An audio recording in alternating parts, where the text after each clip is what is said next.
កស្បីកូនដោអូនកូនអ្នកសាជីវភាពល្អគប់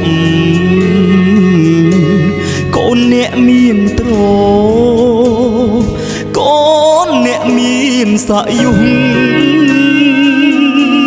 អូនបានសន្យាចប់ការសិក្សា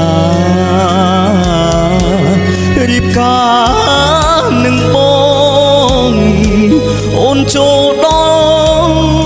ក្រុងអូនលំនឹងភ្លើ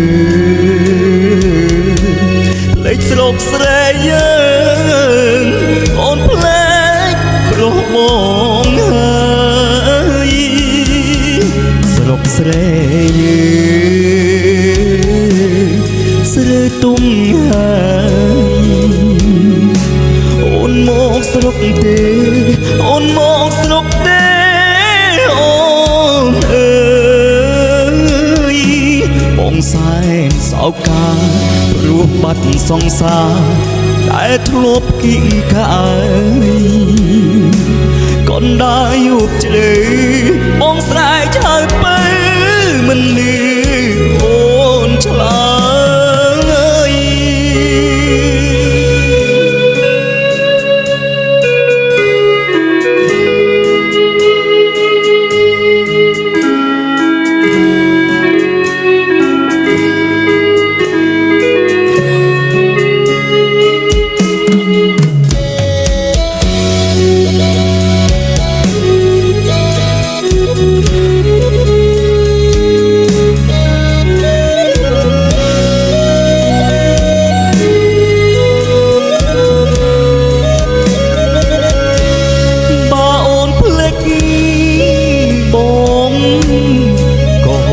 ទេឈរបងស្ដាយស្រនំអូដែលបងធ្លាប់ធ្នមអូនបដោស្ដាំខើមួយទុកឲ្យបង